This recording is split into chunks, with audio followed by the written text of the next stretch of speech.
Bismillahirrahmanirrahim. Air beriak tanda tak kalah, air tenang bagai permata cemerlang. Izinkan saya ucapkan salam, tanda hormat penuh sayang. Assalamualaikum warahmatullahi wabarakatuh. Bismillahirrahmanirrahim. La yadurru ma'asmihi syai'un fil ardi wala fis sama' wa huwas samiul alim. Allahumma shalli ala sayyidina Muhammad wa ala ali sayyidina Muhammad. Yang terhormat Wakil Gubernur Jambi Bapak Dr. Haji Abdul Sani MPDI, yang terhormat Rektor UIN Sultan Taha Saifuddin Jambi Bapak Profesor Dr. Haji Kasbul Us MPD, yang terhormat Wakil Rektor Bidang Akademik dan Kelembagaan, Wakil Rektor Bidang Administrasi Umum, Perencanaan dan Keuangan, Wakil Rektor Bidang Kemahasiswaan dan Kerjasama, yang terhormat Kepala Biro AAKK dan Kepala Biro AUPKK, yang terhormat Ketua Senat Bapak Profesor Dr. Haji Mukhtar Latif MPD, yang terhormat Direktur Pasca, Dekan, Wakil Direktur, Wakil Dekan Lingkup UIN Sultan Taha Saifuddin Jambi, yang terhormat setelah hadir bersama kita Bapak Bupati Bungo, selamat datang Bapak Dedi Putra SA MKM, dan yang juga saya banggakan Bapak Dr. Bayi Yusuf selaku senior. Terima kasih atas kehadirannya. Pada hari yang bersejarah ini merupakan momentum pengukuhan guru besar, bukan semata-mata sebuah capaian akademik, melainkan amanah dunia yang mengandung tanggung jawab besar untuk terus mengembangkan pengetahuan, menegakkan nilai-nilai kebenaran, serta memberi kemanfaatan nyata bagi masyarakat, bangsa, dan agama. Dengan rasa syukur yang mendalam dan kerendahan hati, izinkan saya menyampaikan orasi ilmiah guru besar dalam bidang hukum perdata Islam di Indonesia dengan tema Artificial Intelligence dan Hukum Islam, konseptualisasi ijtihad di era teknologi cerdas. Hadirin yang dimuliakan oleh Allah, Heraklitus, seorang filsuf, pernah berkata, perubahan adalah satu-satunya hal yang konstan dalam hidup.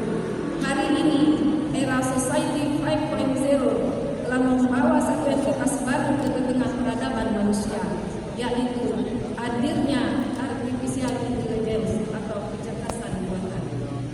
AI bukan lagi fiksi ilmiah, ia telah hadir di ruang-ruang privat kita. Bahkan ia telah merasuki hukum perkawinan dan hukum warisan. Permasalahan hukum Islam kontemporer ini jauh lebih kompleks. Perkawinan dalam dunia digital dan penggunaan teknologi dalam pembagian waris. Bagi dunia Islam, kehadiran AI menghadirkan disrupsi ganda. Di satu sisi, ia menjanjikan efisiensi luar biasa. Di sisi lain, ia menantang fondasi metodologi keilmuan kita, terutama dalam perumusan hukum Islam. Maka, dalam konteks ini, firman Allah Subhanahu wa Ta'ala dalam surah Al-Hujurat ayat 6 menjadi relevan secara teknologis. A'udzubillahi minasyaitonir rajim. Ya ayyuhalladzina amanu ja'akum fasiqun bibayyinatin fatabayyanu an tusibu qauman bijahalah ada ayat atau ini arti ala ma ada wahai orang-orang yang beriman, jika seseorang datang kepadamu membawa suatu berita, maka telitilah kebenarannya, agar kamu tidak mencelakakan suatu kaum karena kebodohan, yang akhirnya kamu menyesali perbuatan tersebut. Dalam era big data, perintah tabayyun menuntut alat bantu yang sepadan. Pertanyaan fundamentalnya bukan lagi apa hukumnya, melainkan apakah perangkat istimbat hukum masih relevan relevan dan cukup cepat untuk merespon laju teknologi. Disinilah letak kegelisahan ekonomis kita. Ijtihad yang selama ribuan tahun menjadi mesin intelektual peradaban hidup Islam kini ditantang oleh mesin lain yang mampu berpikir miliaran kali lebih cepat dari seorang mujtahid sekalipun. Hadirin yang dimuliakan Allah, secara sederhana, ijtihad adalah pengerahan segenap kemampuan seorang mujtahid untuk menggali hukum syarat dari dalil-dalil yang terperinci di dalam Al-Quran dan As-Sunnah. Di era modern, kita telah bergeser dari ijtihad fardhi ke ijtihad jama'i melalui berbagai lembaga fatwa. Sesungguhnya ini adalah sebuah kemajuan. Namun, ijtihad jama'i sekalipun masih memiliki keterbatasan. Ia seringkali relatif, memakan waktu lama dan kadang kesulitan memproses volume data yang dibutuhkan untuk memahami masalah-masalah teknologis yang menuju sendiri. Disinilah AI menawarkan sebuah kemungkinan baru. Apa sesungguhnya AI? AI adalah teknologi pada komputer yang dirancang untuk meniru kecerdasan manusia. AI memungkinkan komputer untuk belajar, bernalar, dan membuat keputusan seperti manusia. Bayangkan, sebuah AI seperti ChatGPT yang telah membaca dan memahami 6.236 ayat Al-Quran, membaca dan memahami miliaran riwayat hadis dalam kutub Tis'ah, yang mampu melakukan tahrir hadis dalam fikih hadis, yang mampu memetakan ilah yang tersembunyi dari ribuan kasus, yang mampu mensimulasikan dampak sosial dari sebuah fatwa sebelum fatwa itu diputuskan. Kemampuan ini menakjubkan sekaligus menakutkan. Apakah mesin yang tidak memiliki iman, tidak memiliki takwa, dan tidak memiliki rasa kemanusiaan ini dapat kita beri peran dalam proses sakral istinbat hukum? Apakah AI bisa menjadi mujtahid baru di era 5.0? Inilah inti dari orasi saya. Saya tidak sedang mengusulkan AI sebagai mujtahid baru, juga tidak sedang menyarankan untuk bertanya fatwa pada ChatGPT. Ini adalah sebuah kesesatan epistemologis. AI tidak memiliki ahliah dan ruh spiritualitas untuk menjadi seorang mujtahid. Saya mengusulkan konseptualisasi ijtihad di era teknologi cerdas, yaitu pergeseran peran mujtahid dari pengolah data menjadi validator kearifan wisdom dengan AI sebagai asisten cerdasnya. Rekonseptualisasi ini bergerak dalam 3 fase. Fase pertama, AI sebagai alat bantu tahrij verifikator. Fase kedua, AI sebagai alat bantu analis. Dan fase ketiga, AI sebagai mitra dialog simulasi sebagai simulator. Dalam konsep ini, AI tidak mengambil keputusan. AI hanya menyajikan data, analisis, dan simulasi dengan kecepatan super. Keputusan akhir tetap berada di tangan mujtahid, yaitu manusia, yang menyuntikkan aspek patologi syariah, maslahah, dan kearifan Islam, sesuatu yang tidak dimiliki oleh AI. Oleh karena itu, syarat-syarat mujtahid di masa depan mungkin bisa ditambah dengan mampu mengoperasikan dan mengvalidasi output dari teknologi cerdas. Hadirin yang dimuliakan oleh Allah, ada 3 tantangan besar yang dihadapi intelektual muslim dalam era kecerdasan buatan ini. Yang pertama, algoritmik bias, yang lama itu orasi yaitu kecerdasan buatan berdasarkan data pelatihan yang itulah saya dia win me kalau pusat banyak lain kena win me kalau pusat no ketahuan iya dan bias kena win me tantangan yang kedua adalah semua tahu lah salah satu tantangan besar adalah sifatnya yang fleksibel, di mana proses internal algoritma sulit dipahami bahkan oleh tantangan yang ketiga Orasi itu adalah harus jelas, dehumanisasi hukum, tepat. Itu yang ketergantungan dinilai masyarakat berlebihan pada sistem Ibarat AI kuliah itu berisiko punya multidimensi terbuka. spiritual, Dia orang umum etis, tahu. dan humanistis dari hukum Islam. Disinilah peran sentral perguruan tinggi kita, Win Sultan Taha Saifuddin Jambi, sesuai dengan misinya. Kita tidak boleh hanya menjadi seorang konsumen teknologi. Kita harus menjadi produsen wacana etis, dan yang lebih penting, kita menjadi penyedia data, kearifan lokal, dan teknologi tersebut. Dalam perjalanan panjang keilmuan penulis menuju jabatan guru besar ini, saya telah mendedikasikan riset untuk menyelami kompleksitas hukum Islam yang hidup di tengah masyarakat kita. Penelitian tentang kawin ajung bin Jambi, Socio-Legal and Islamic Law Perspective on Cultural and Religious Heritage, membuktikan bahwa hukum Islam tidaklah kaku, ia berdialog, berakulturasi, dan membentuk warisan budaya religius yang unik di Jambi. Demikian juga riset mengenai resiprositas dan hutang-hutang dalam tradisi perkawinan di Jambi. Analisis hitung waris dalam perspektif Al-Rasyidus Syariah menunjukkan betapa rumitnya persinggungan huruf atau adat dan teks-teks waris yang seperti.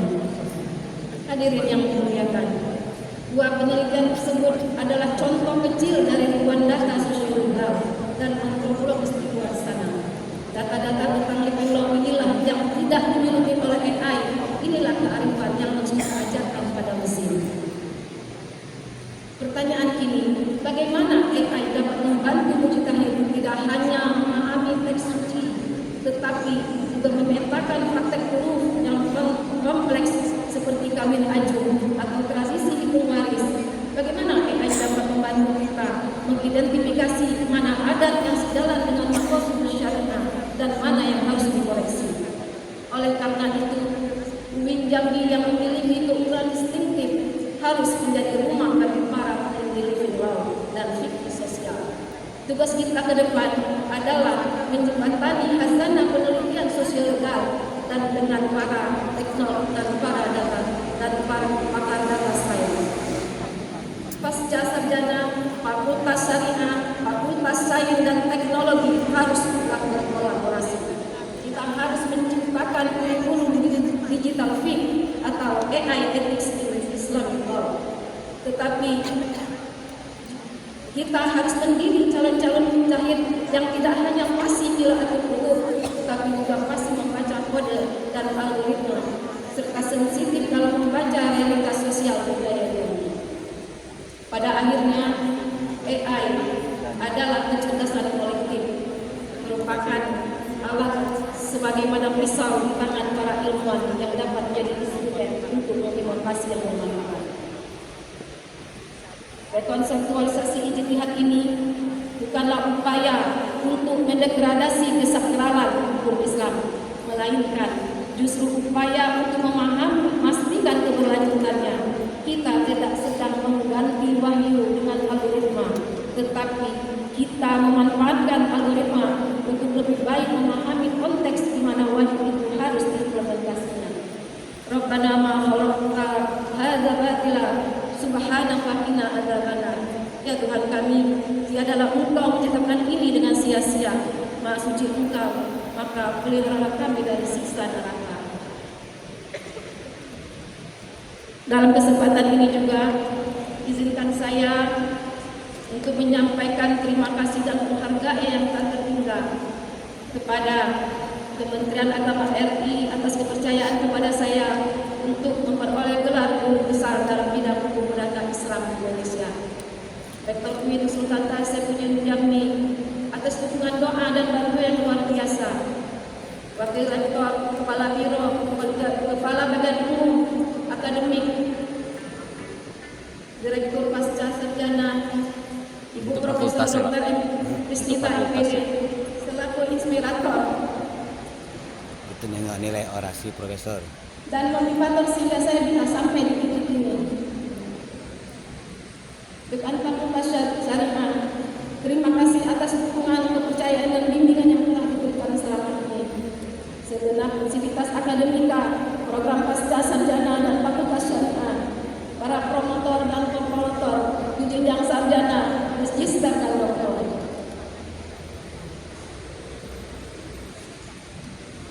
Ayunda almarhumah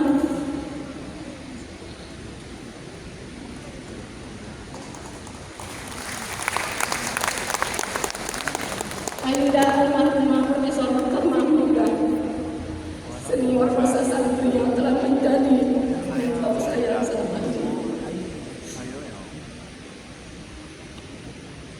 Para senior saya, Profesor Dr. Mukhtar, Profesor Hasbi, Profesor Balul Ulum, Profesor Mina Irfida, dan adinda saya, Profesor D.I. Ansusa sebagai mentor.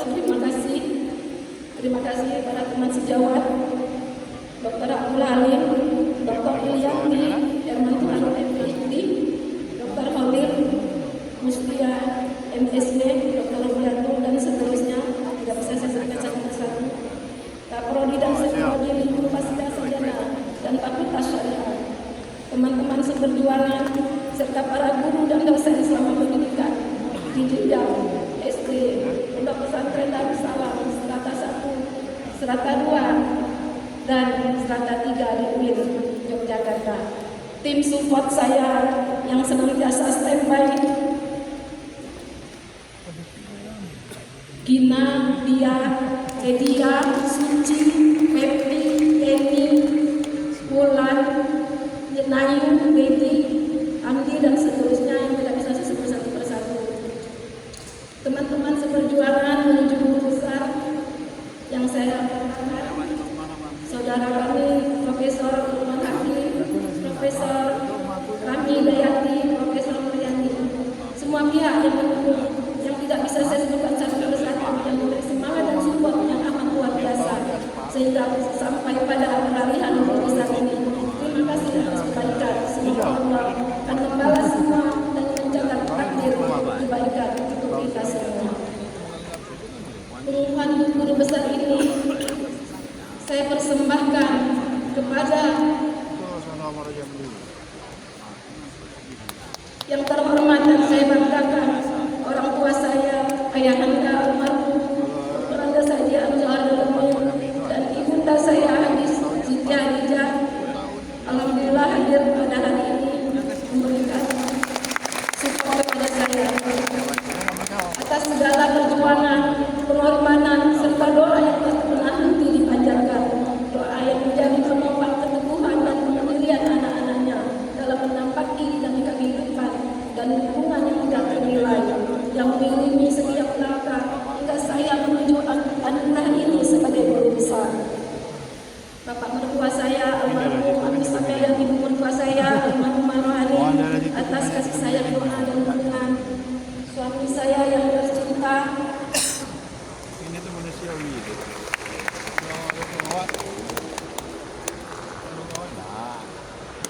Abang Insinyur Azrin MSc, yang kesabarannya tak bertepi dan pengabdian tidak terbatas, yang telah mengajarkan hakikat kasih sayang, saling perjuangan, dan makna pengorbanan dalam menata kehidupan. Terima kasih atas hati, pikiran, materi, dan waktu yang senantiasa diwakafkan untuk mendampingi saya dalam setiap keadaan, suka maupun duka.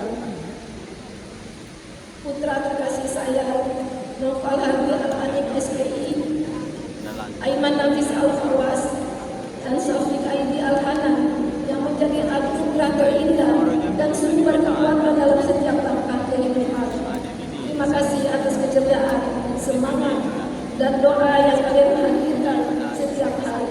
Semoga Allah menjadikan kalian generasi yang beriman, berakhlak mulia, serta membawa keberkahan bagi umat dan bangsa. Kakak-kakak dan adik-adik saya, Nur Zahara, Adi Kusuma, Nur Zahyuni, Dr. Andes Alwati, Sri Hayani, Uci Utami, Muhammad Al-Amin, Diana Dewi Diana Sari, Nur Arini, Saifuddin, Siti Islam Maulida Nasir. Terima kasih atas kasih sayang, dukungan, serta kebersamaan yang menjadi bagian penting dalam perjuangan hidup ini. Semoga ikatan persaudaraan ini senantiasa diberikan Allah dan menjadi sumber ketenangan serta kekuatan dalam menapaki setiap fase kehidupan. Adik-adik ipar saya Yahya, Santri, dan Adi, terima kasih atas supportnya selama ini. Ponakan-ponakan saya yang tercinta, Aditya Ahmad Al-Fala, Mutiara Nur Halimah, Aure Siti Berlian Setiawan Damas, Aurora Najwa Sekian, Saka Alfan dan Syira Andini, serta terakhir terima kasih atas dukungan juga kepada keluarga besar dan Haji Jamal Bikul dan keluarga besar Penamaran Palembang. Terima kasih selama ini telah mensupport saya secara pribadi. Rabbana atina min ladunka rahmah wa hayyi lana min amrina rasyada. Demikian orasi yang dapat saya sampaikan. Terima kasih atas segala perhatian. Mohon maaf bila ada salah dan hilang. Bunga dedang bukan di taman. Harum sumberbang mewarnai udara. Jika ada kata yang kurang berkenan, mohon maaf dengan sepenuh jiwa. Billahi taufiq wal hidayah. Wassalamualaikum warahmatullahi wabarakatuh. Mantap. A plus orasi profesor ini. Selayak A plus nilai orasi profesor.